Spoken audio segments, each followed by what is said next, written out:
سبحان اللہ۔ بسم اللہ الرحمن الرحیم۔ یا ایھا الذین آمنوا ادخلوا فی السلم کافۃ ولا تتبعوا خطوات الشیطان انہ لکم عدو مبین۔ صدق اللہ العلی العظیم و صدق رسول النبی الکریم۔ الصلاۃ والسلام علیکہ سیدی یا رسول اللہ وعلی آلک و صحابک یا حبیب اللہ صلی اللہ علیہ وسلم۔ اس آیت مبارکہ میں اللہ تعالیٰ نے قرآن پاک میں ارشاد فرمایا یا ایھا الذین آمنوا ادخلوا فی السلم کافۃ، اے ایمان والو اسلام میں پورے داخل ہو جاؤ۔ ولا تتبعوا خطوات الشیطان، شیطان کی پیروی مت کرو۔ انہ لکم عدو مبین، وہ تمہارا واضح اور ظاہری دشمن ہے۔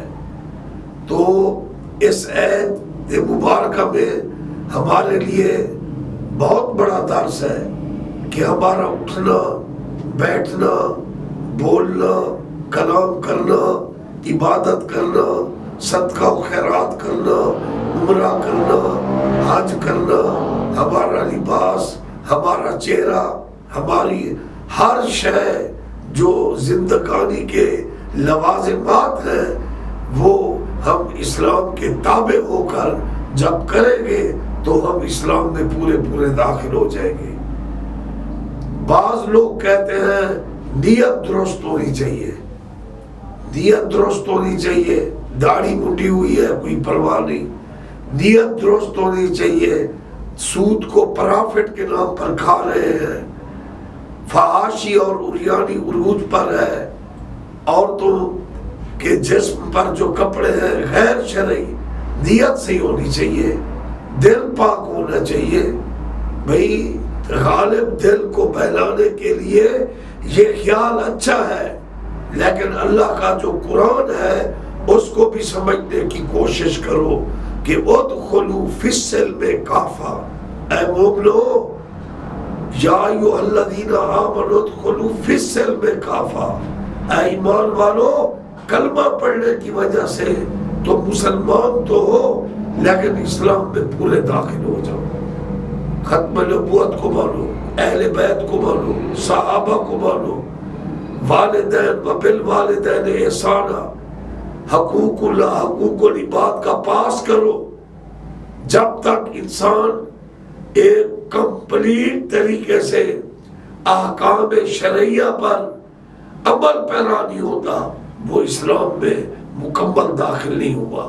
اب دیکھیں یہ آیت چمک رہی ہے ادخلوا فی السلم کافۃ، اسلام میں پورے داخل ہو جاؤ۔ میں کشف المحجوب کا مطالعہ کر رہا تھا، آج سے 1000 سال پہلے عظیم سکالر حضور داتا علی حجویری رحمت اللہ علیہ، آج سے 1000 سال پہلے کشف المحجوب میں رقم دراز ہے، اپنے سے مزید 200 سال پہلے ایک بزرگ کا انہوں نے ذکر کیا جو متقدمین اولیاء اللہ میں ان کا شمار ہوتا تھا۔ ان پر کسی نے سوال کیا کہ پچھلے جو بزرگ تھے ان کی بات میں اثر ہوتا تھا، آج وہ اثر کہاں گیا؟ یہ 1200 سال پہلے کی بات ہے۔ انہوں نے سرد آہ کھینچی۔ داتا صاحب فرماتے ہیں اس بزرگ نے فرمایا کہ وہ جو کچھ کرتے تھے اللہ تعالیٰ کی رضا کی خاطر اور حصول اجر و ثواب کی خاطر وہ یہ کام کرتے تھے، لیکن آج جو حصول دنیا کے لیے لالچ میں پڑ کر جو ممبر پر بیٹھ کر واز کرے گا اس کے واز میں کیا حکمت ہوگی، کیا فائدہ ہوگا، کون فائدہ اٹھائے گا؟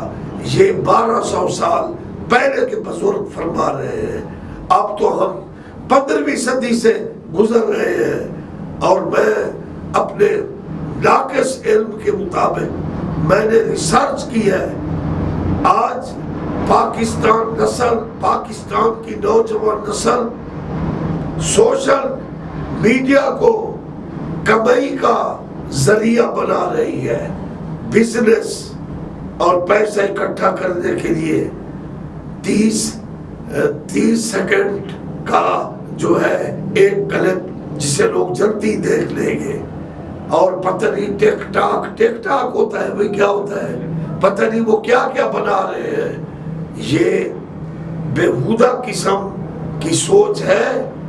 آج بھی اگر لوگ ہم سے سیکھیں گے، اگر ہمارے دل میں خلوص ہو، دو چیزیں ہیں، ایک کردار، ایک سیرت، ایک انسانیت، علم و عرفان، ایک ہے پیسہ۔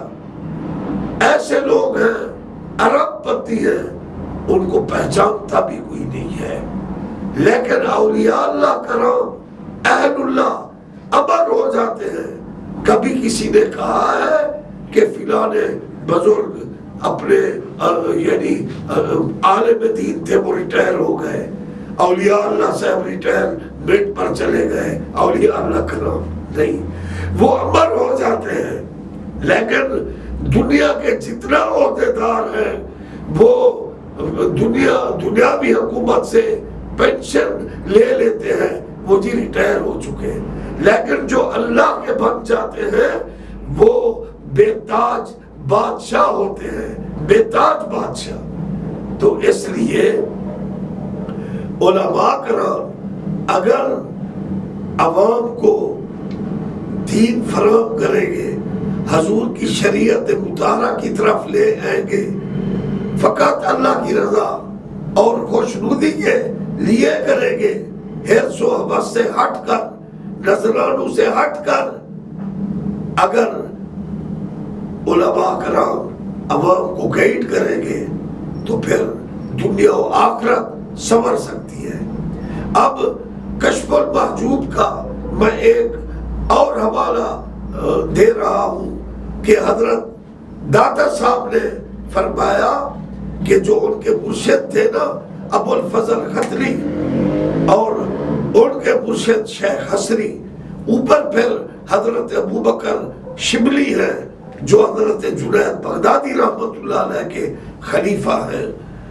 تو بغداد شریف میں حضرت ابو بکر شبلی رحمت اللہ علیہ کا مزار ہے، میں نے ان کی زیارت کی، وہ صلاۃ و سلام پڑھتے تھے، نبی پاک نے ان کی پیشانی کو چوما، اس گنہگار نے بھی جا کر ان کے مزار کو چوما، اور ان کے مزار پر انوار پر ان کا قول لکھا ہوا تھا، کون با اللہ، اے انسان اللہ کا بن جا۔ تو داتا صاحب فرماتے ہیں کہ وہ بیمار ہو گئے تو حکیم نے ان کو دوائی دی، اور جاتے وقت حکیم نے کہا حضرت ابو بکر شبلی رحمت اللہ علیہ کو، حضور احتیاط کرنا۔ آپ نے فرمایا دو چیزیں مجھے سمجھ آتی ہے، دوا اور دعا، یہ تو سمجھ آتی ہے مجھے، اور جو تو احتیاط کی بات کر رہا ہے، پرہیز کرنا، او حکیم صاحب جو میرا مقدر ہے، جو لقمہ میری تقدیر میں لکھا ہوا ہے وہ مل کر رہے گا، جو چیز مجھے ملنی بھی نہیں تو ملے گی بھی نہیں، تو میں پرہیز کیا کروں گا؟ تو اس میں بہت بڑا سبق ہے علماء کرام کے لیے۔ جو رزق ہے وہ علماء کو، ہر بندے کو، پتھر میں سے کیڑے کو بھی اللہ رزق دے دیتا ہے، وہ مل کر رہے گا۔ اس لیے علماء کو بے لوث دین کی خدمت کرنی چاہیے، تو پھر ان کی بات میں اثر بھی ہوگا، فائدہ بھی ہوگا، لوگ سمجھیں گے، استفادہ کریں گے۔ اسی طرح علماء کرام ہوں، مفکر اور مدقق، اور اللہ تعالیٰ نے جن کو علوم سے، نالج سے نوازا ہے، العقل و علم، وہ سوشل میڈیا کو اپنی بزنس کا اگر ذریعہ بنائیں گے تو میرا خیال ہے اس میں اخروی دنیاوی فائدہ نہیں ہوگا۔ اگر وہ سوشل میڈیا کو اس لیے استعمال کریں گے اپنے لیے، تو سب ہی جیتے ہیں اس جہاں میں، ہے زندگی کا مقصد اور روح کے کام آنا، تو یہ وقت کی اہم ضرورت ہے۔ اسی طرح میں تصوف کے حوالے سے ایک بات کروں۔ ایک بزرگ انڈیا میں حضرت حمید الدین ناگوری رحمت اللہ علیہ کی اولاد سے، حضرت نجم الدین ناگوری رحمت اللہ علیہ، وہ ڈیلی رات کو اپنے دادا جان کے مزار پر ختم قرآن کیا کرتے تھے اور عرض کرتے تھے کہ مجھے کامل مرشد مل جائے۔ تو ان کو بشارت ہوئی، توسہ شریف چلے جاؤ اور خواجہ سلیمان سے بیعت ہو جاؤ۔ پیر پٹھان کا ایک تقویٰ تھا، بے لوث مخلوق کی خدمت کرتے تھے، بھوکوں کو کھلاتے تھے، علم پڑھاتے تھے، ان کی رہائش کا، ان کی خوراک کا، ان کی دوا کا انتظام کرتے تھے۔ یہی ان کی ادا اللہ کو بھی پسند آئی اور مصطفیٰ کریم صلی اللہ علیہ وآلہ وسلم کو پسند آئی، اور نبی پاک صلی اللہ علیہ وآلہ وسلم کی زیارت مدینہ طیبہ میں، جو حرم نبوی میں ایک عالم دین جو سید تھے حضرت سید احمد مدنی، ان کو نبی پاک کا دیدار نصیب ہوا، اور نبی پاک صلی اللہ علیہ وآلہ وسلم نے ان کو حکم فرمایا کہ وہ توسہ شریف چلے جائیں اور خواجہ شاہ سلیمان پیر پٹھان سے بیعت ہو جائے، اور وہ توسہ شریف آئے۔ فیضان مدینہ کیا مدینہ میں کم تھا، لیکن بے لوث دین کی خدمت تھی۔ نبی پاک صلی اللہ علیہ وآلہ وسلم نے اس کو سراہا، پسند کیا، اور جو سید عالم دین تھے مدینہ میں کمی نہیں تھی، لیکن ان کو بھیجا کہ جاؤ خواجہ سلیمان کے روحانیت والے، معرفت والے، یعنی پاکیزہ ہاتھ پر بیعت ہو جاؤ، اور بے لوث انہوں نے دین کا کام کیا۔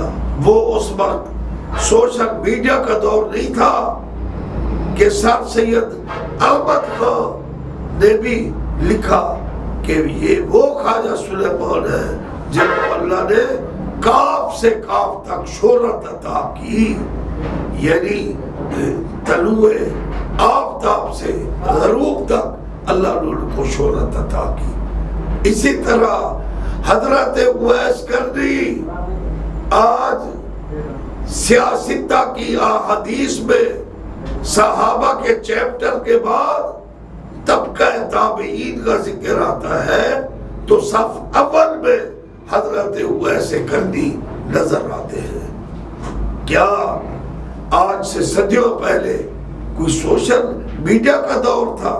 لیکن نہیں، ان کے دل میں تڑپ تھی، اللہ اور نبی کے عشق کی تڑپ تھی، اپنی والدہ کی خدمت کا جذبہ تھا۔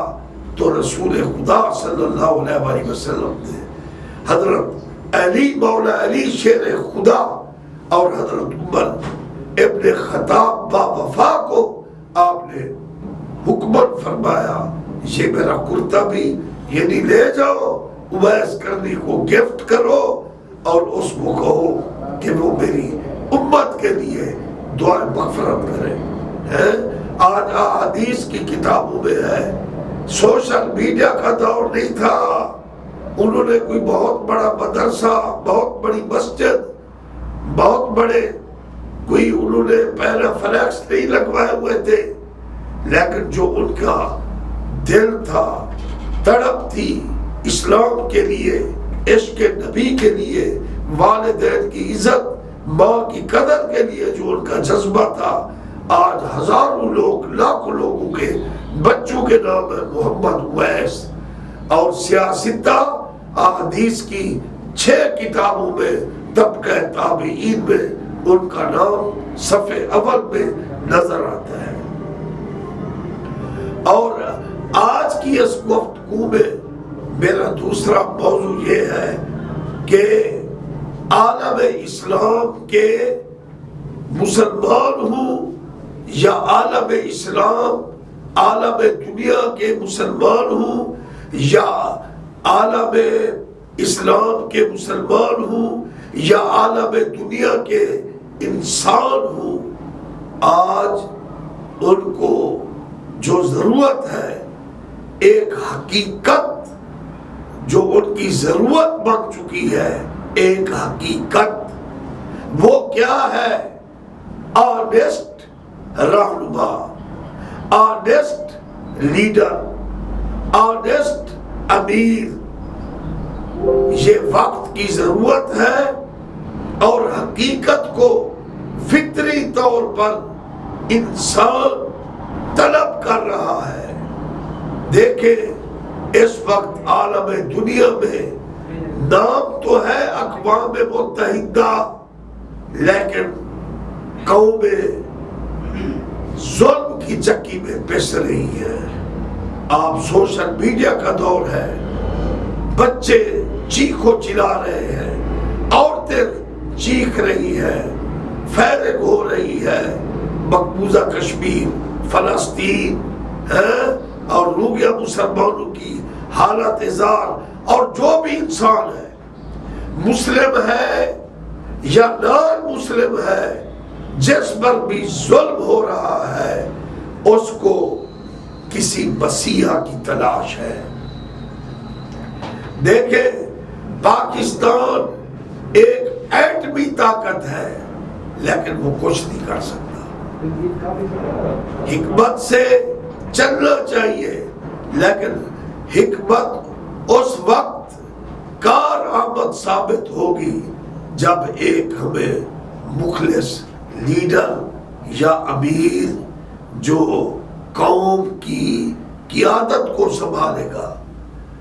نبی پاک صلی اللہ علیہ وآلہ وسلم کی جماعت حزب اللہ ایک تھی، جنہوں نے رسول اللہ صلی اللہ علیہ وآلہ وسلم کے پردہ فرمانے کے بعد نظام شریعت، نظام عدل، مساوات کو قائم و دائم رکھا، اور سرکار صلی اللہ علیہ وآلہ وسلم نے فرمایا علیکم بسنتی و سنت خلفاء راشدین المہدیین۔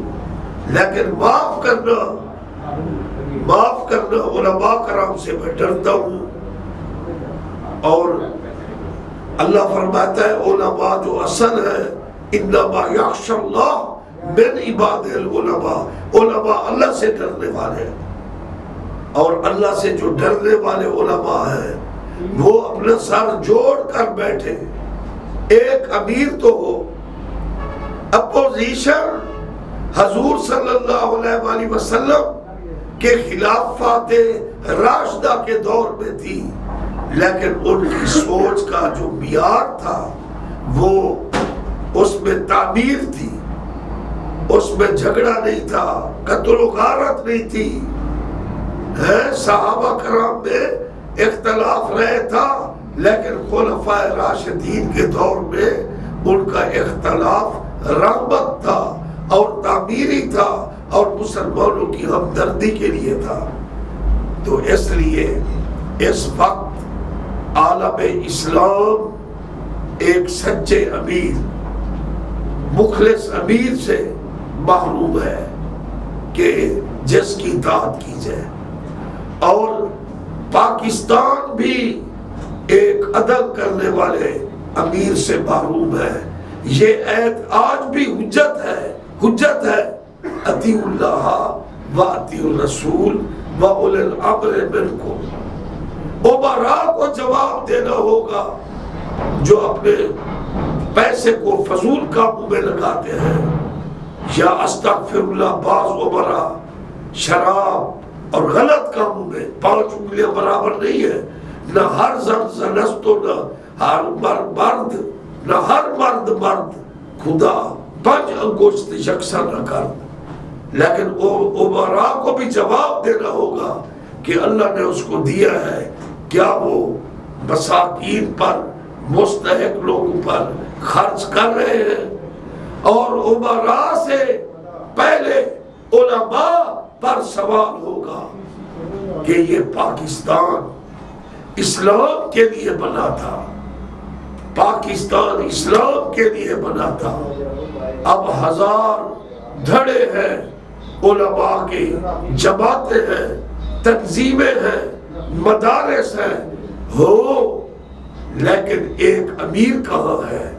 ایک امیر، اولو الامر، لیڈر، مسلم لیڈر جو پاکستان میں شریعت کو نافذ کر دے، وہ کہاں ہے؟ اور مظلومیت کی بات کرتے ہیں، کشمیر کی بات کرتے ہیں، فلسطین کی بات کرتے ہیں، اس میں کوئی اجتماعی رنگ نہیں ہے۔ پتہ یہی چلتا ہے نام لیے بغیر، یہ جو سیاسی مولوی ہے نا، چند جھنڈے لے کر، چند گاڑیاں لے کر، ان کا رخ اس طرف ہے، اور باقی کچھ سیاسی لوگ مولوی، ان کے جھنڈے چند گاڑیاں، ان کا رخ دوسری طرف ہے۔ یہ کشمیر اور فلسطین کے حق میں نعرے لگا رہے ہیں۔ لوگوں، خدا کے لیے یہ جو نوجوان مذہبی جیانے ہیں نا، وہ ان مولویوں کے پیچھے نہ لگے۔ لوگ تو آج مولویوں سے محبت بھی نہیں کرتے، حالانکہ علماء کا بہت بڑا مقام ہے۔ عالم باعمل کے چہرے کو دیکھنا عبادت ہے، اور جو عالم باعمل سے ہاتھ ملاتا ہے تو نبی پاک نے فرمایا بے مصافحتی، وہ مجھ سے مصافحہ کرتا ہے۔